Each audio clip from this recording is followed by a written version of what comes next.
2026 നിയമസഭാ തെരഞ്ഞെടുപ്പിനുള്ള കേരള കോൺഗ്രസ് ജോസഫ് വിഭാഗത്തിൻ്റെ സ്ഥാനാർത്ഥി നിർണയ പ്രക്രിയ പൂർത്തിയായിരിക്കുകയാണ്. നിലവിലെ സാഹചര്യത്തിൽ വിജയസാധ്യത ഉൾപ്പെടെ ചൂണ്ടിക്കാട്ടിക്കൊണ്ട് ജോസഫ് ഗ്രൂപ്പിന് 8 സീറ്റുകളാണ് UDF നേതൃത്വം അനുവദിച്ചിരിക്കുന്നത്. 2021 ജോസഫ് ഗ്രൂപ്പ് 10 സീറ്റുകളിലാണ് നിയമസഭയിലേക്ക് മത്സരിച്ചത്. ഇതിൽ കോട്ടയം ജില്ലയിലെ ഏറ്റുമാനൂർ സീറ്റും ഇടുക്കി ജില്ലയിലെ ഇടുക്കി സീറ്റുമാണ് ഇത്തവണ കോൺഗ്രസ് നേതൃത്വം ഏറ്റെടുത്തിരിക്കുന്നത്. കൈപ്പത്തി ചിഹ്നത്തിൽ കോൺഗ്രസിൻ്റെ സ്ഥാനാർത്ഥികൾ ഈ മണ്ഡലങ്ങളിൽ മത്സരത്തിനിറങ്ങിയാൽ മുന്നണിയുടെ വിജയസാധ്യത വർദ്ധിക്കുമെന്ന് ചൂണ്ടിക്കാട്ടിക്കൊണ്ടായിരുന്നു ഈ സീറ്റ് ഏറ്റെടുക്കൽ നടന്നത്.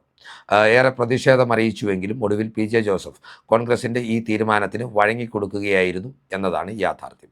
നിലവിൽ 7 ജില്ലകളിൽ നിന്നായിട്ടാണ് ജോസഫ് ഗ്രൂപ്പിന് 8 സീറ്റുകൾ അനുവദിച്ചിരിക്കുന്നത്. ഏറ്റവും കൂടുതൽ സീറ്റുകൾ അവർക്ക് ലഭിച്ചിരിക്കുന്നത് കോട്ടയം ജില്ലയിലാണ്. മോൻസിൻ്റെ കടുത്തുരുത്തി കൂടാതെ ചങ്ങനാശ്ശേരി സീറ്റും ജോസഫ് ഗ്രൂപ്പിന് അനുവദിച്ചിട്ടുണ്ട്. ഇടുക്കി ജില്ലയിൽ PJ ജോസഫിൻ്റെ സീറ്റായ തൊടുപുഴയും, എറണാകുളം ജില്ലയിൽ മലയോര സീറ്റായിട്ടുള്ള കോതമംഗലവും, തൃശ്ശൂർ ജില്ലയിലെ ഇരിങ്ങാലക്കുട സീറ്റും, കാസർഗോഡ് ജില്ലയിലെ തൃക്കരിപ്പൂർ സീറ്റും, പത്തനംതിട്ട ജില്ലയിലെ തിരുവല്ല സീറ്റും, ആലപ്പുഴ ജില്ലയിലെ കുട്ടനാട് സീറ്റുമാണ് ജോസഫ് ഗ്രൂപ്പ് സ്ഥാനാർത്ഥികൾ മത്സരത്തിനിറങ്ങുവാനായി UDF അനുവദിച്ചു കൊടുത്തിരിക്കുന്ന സീറ്റുകൾ. ഇത്തവണ സ്ഥാനാർത്ഥി പട്ടികയിലെ ഏറ്റവും വലിയ പ്രത്യേകത എന്ത് എന്ന് ചോദിച്ചാൽ അത് PJ ജോസഫിൻ്റെ അസാന്നിധ്യമാണ്. അരനൂറ്റാണ്ടിലധികം നീണ്ട പാർലമെൻ്ററി ജീവിതത്തിന് അവസാനം കുറിച്ചുകൊണ്ട് PJ ജോസഫ് ഇത്തവണ മത്സരരംഗത്ത് നിന്ന് മാറി നിൽക്കുകയാണ്. അദ്ദേഹത്തിൻ്റെ കുത്തക സീറ്റായ തൊടുപുഴയിൽ ഇത്തവണ PJ ജോസഫിൻ്റെ പകരക്കാരനായി പിൻഗാമിയായി PJ ജോസഫിൻ്റെ മകൻ അബു ജോൺ ജോസഫ് ആയിരിക്കും മത്സരത്തിനിറങ്ങുക. കേരള കോൺഗ്രസ് മാണി ഗ്രൂപ്പിൽ നിന്ന് കോട്ടയംകാരനായിട്ടുള്ള സിറിയക് ചാഴികാടനെയാണ് ഇവിടെ LDF സ്ഥാനാർത്ഥിയായി അവതരിപ്പിച്ചിരിക്കുന്നത്. നിലവിൽ UDFിൻ്റെ കെട്ടുറപ്പും അതുപോലെ തന്നെ മുസ്ലിം വോട്ടുകളുടെ ഏകീകരണവും എല്ലാം കണക്കിലെടുക്കുമ്പോൾ അബു ജോൺ ജോസഫ് അനായാസേന ഈ മണ്ഡലത്തിൽ നിന്ന് PJയുടെ പിൻഗാമിയായി നിയമസഭയിലെത്തുമെന്ന് ഈ ഘട്ടത്തിൽ തന്നെ ഉറപ്പു പറയുവാൻ സാധിക്കും. കടുത്തുരുത്തി സീറ്റിൽ മോൻസ് ജോസഫ് തന്നെ മത്സരത്തിനിറങ്ങും. മോൻസിനെ സംബന്ധിച്ചിടത്തോളം ഇത് കടുത്തുരുത്തിയിൽ നിന്നുള്ള 7ാമത്തെ നിയമസഭാ പോരാട്ടമാണ്. ഇതിൽ 5 തവണ അദ്ദേഹം വിജയിച്ചപ്പോൾ ഒരു തവണ സ്റ്റീഫൻ ജോർജിനോട് അദ്ദേഹം പരാജയപ്പെടുകയും ചെയ്തിട്ടുണ്ട്. എന്തൊക്കെയാണെങ്കിലും ഇത്തവണ നിർമ്മല ജിമ്മിയെ പോലൊരു ദുർബല സ്ഥാനാർത്ഥി എതിരാളിയായി വരുമ്പോൾ മോൻസ് തൻ്റെ സ്വന്തം ഭൂരിപക്ഷത്തിൻ്റെ റെക്കോർഡുകൾ കടപുഴക്കുമെന്നും രാഷ്ട്രീയ കേന്ദ്രങ്ങളിൽ UDF വൃത്തങ്ങൾ അവകാശപ്പെടുന്നുണ്ട്. ഇനി ചങ്ങനാശ്ശേരി സീറ്റിലേക്ക് എത്തുമ്പോൾ കോട്ടയം ജില്ലയിൽ CF തോമസ് ദീർഘകാലം പ്രതിനിധീകരിച്ച ഈ സീറ്റ് 2021 നിയമസഭാ തെരഞ്ഞെടുപ്പിൽ ജോസഫ് ഗ്രൂപ്പിലെ VJ ലാലി കേരള കോൺഗ്രസ് മാണി ഗ്രൂപ്പിലെ ജോബ് മൈക്കിളിനോട് പരാജയപ്പെട്ട സീറ്റായിരുന്നു. ഇത്തവണയും സീറ്റിനായി അവകാശവാദം ഉന്നയിച്ചുകൊണ്ട് VJ ലാലി രംഗത്തുണ്ടായിരുന്നുവെങ്കിൽ കൂടിയും മറ്റൊരു പുതുമുഖ സ്ഥാനാർത്ഥിയെ പരിഗണിക്കുക എന്ന നിലയിലേക്കാണ് ഇപ്പോൾ ജോസഫ് ഗ്രൂപ്പിൻ്റെ തീരുമാനം എത്തിച്ചേർന്നിരിക്കുന്നത്. 2025 തദ്ദേശ തെരഞ്ഞെടുപ്പിന് തൊട്ടു മുൻപേ ജനാധിപത്യ കേരള കോൺഗ്രസിൽ നിന്ന് രാജിവെച്ചുകൊണ്ട് ബ്ലോക്ക് പഞ്ചായത്ത് മെമ്പർ സ്ഥാനം രാജിവെച്ചുകൊണ്ട് ജോസഫ് ഗ്രൂപ്പിൻ്റെ ഭാഗമായി മാറിയ വിനു ജോബ് എന്ന യുവ നേതാവിനെയാണ് ഇത്തവണ ചങ്ങനാശ്ശേരിയിൽ നിന്ന് UDFിന് വേണ്ടി ജോസഫ് ഗ്രൂപ്പ് മത്സരിക്കുവാൻ നിയോഗിച്ചിരിക്കുന്നത്.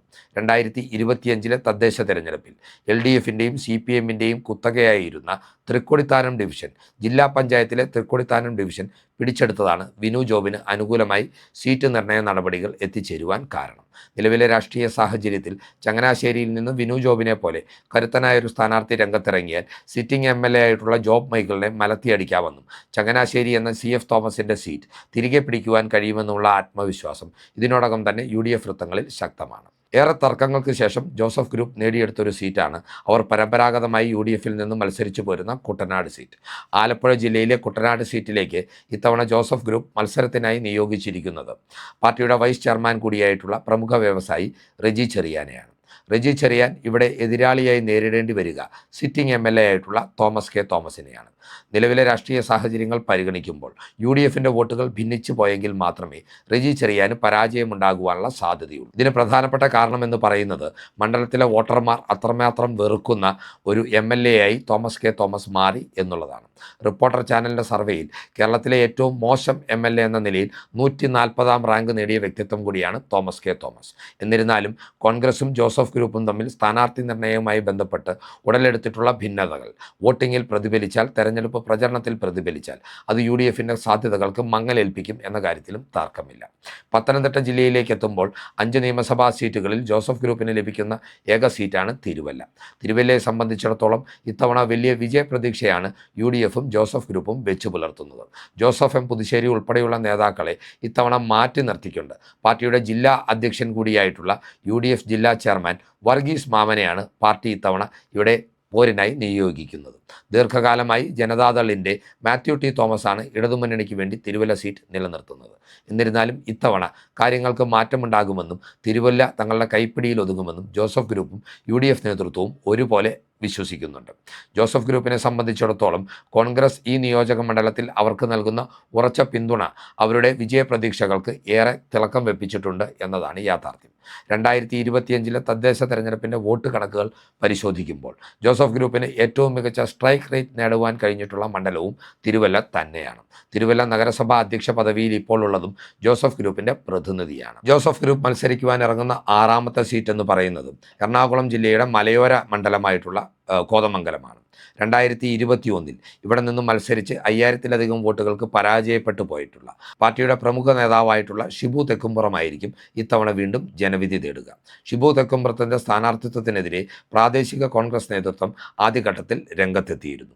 ഈ സീറ്റ് കോൺഗ്രസ് ഏറ്റെടുക്കണമെന്ന ആവശ്യമാണ് അവർ മുന്നോട്ട് വെച്ചിരുന്നത്. ഒരു ഘട്ടത്തിൽ എൽദോസ് കുന്നപ്പള്ളിയെ ഒഴിവാക്കിക്കൊണ്ട് പെരുമ്പാവൂർ കോതമംഗലം സീറ്റുകൾ ജോസഫ് ഗ്രൂപ്പും കോൺഗ്രസും തമ്മിൽ വെച്ചുമാറുന്നതിനുള്ള സാധ്യതകളും ചർച്ച ചെയ്യപ്പെട്ടിരുന്നു. എന്നിരുന്നാലും ഷിബു തെക്കുംപുറം പൂർണ്ണമായ ആത്മവിശ്വാസത്തോടു കൂടി തന്നെയാണ് ഇത്തവണ മത്സര രംഗത്തേക്ക് എത്തുന്നത്. ശക്തമായ ഇടത് തരംഗത്തിനിടയിലും 2021 നിയമസഭാ തെരഞ്ഞെടുപ്പിൽ PJ ജോസഫിൻ്റെ മകളുടെ ഭർത്താവ് തന്നെ 2020 സ്ഥാനാർത്ഥിയായി മത്സരിക്കുകയും UDF വോട്ടുകൾ ഭിന്നിക്കുകയും ചെയ്ത സാഹചര്യത്തിലാണ് ഇവിടെ ഷിബു തെക്കുംപുറത്തിന് പരാജയമുണ്ടായത്. ഇത്തരത്തിൽ ഒരു സാഹചര്യം ഇപ്പോൾ നിലനിൽക്കുന്നില്ല എന്നും 2020 BJP ബാന്ധവം അവരുടെ വോട്ട് ബാങ്കിനെ ക്രമാനുഗതമായി കുറച്ചിട്ടുണ്ടെന്നുമുള്ള വിലയിരുത്തലിൽ പൂർണ്ണമായ ആത്മവിശ്വാസത്തോടു കൂടി തന്നെയാണ് ജോസഫ് ഗ്രൂപ്പ് കോതമംഗലത്തെ നോക്കിക്കാണുന്നത്. ജോസഫ് ഗ്രൂപ്പിനെ സംബന്ധിച്ച് അവർ മത്സരിക്കുന്ന 7ാമത്തെ സീറ്റ് എന്ന് പറയുന്നത് തൃശ്ശൂർ ജില്ലയിലെ ഇരിങ്ങാലക്കുട സീറ്റാണ്. നിലവിൽ CPMൻ്റെ മന്ത്രി കൂടിയായിട്ടുള്ള ഉന്നത വിദ്യാഭ്യാസ മന്ത്രി R ബിന്ദുവിൻ്റെ നിയോജക മണ്ഡലമാണിത്. എന്നാൽ ബിന്ദുവിൻ്റെ പ്രതിച്ഛായയിൽ വന്നിട്ടുള്ള മങ്ങൽ ഇത്തവണ തങ്ങൾക്ക് അനുകൂലമാകുമെന്ന കണക്കുകൂട്ടലിലാണ് തോമസ് ഉണ്ണിയാടൻ എന്ന ഈ മണ്ഡലത്തിൻ്റെ മുൻ MLAയെ തന്നെ ജോസഫ് ഗ്രൂപ്പ് ഇത്തവണ മത്സരത്തിനിറങ്ങുന്നത്. തോമസ് ഉണ്ണിയാടൻ്റെ സ്ഥാനാർത്ഥിത്വവുമായി ബന്ധപ്പെട്ടും പ്രാദേശികമായി കോൺഗ്രസ് നേതാക്കൾ ആദ്യഘട്ടത്തിൽ ചില അഭിപ്രായ ഭിന്നതകൾ ഉന്നയിച്ചിരുന്നു. എന്നിരുന്നാൽ പോലും അതെല്ലാം പരിഹരിച്ചുകൊണ്ട് തോമസ് ഉണ്ണിയാടനെ തന്നെ വീണ്ടും കളത്തിലിറക്കുവാൻ UDF തീരുമാനിക്കുമ്പോൾ ഏറെ വിജയപ്രതീക്ഷ ഇവരുടെ വെച്ചു പുലർത്തുന്നുണ്ട്. എന്നിരുന്നാൽ പോലും തദ്ദേശ തെരഞ്ഞെടുപ്പിലെ വോട്ട് കണക്കുകൾ UDFന് അത്ര അനുകൂലമല്ല എന്നതുകൂടി ഈ ഘട്ടത്തിൽ നാം കണക്കിലെടുക്കേണ്ടതുണ്ട്.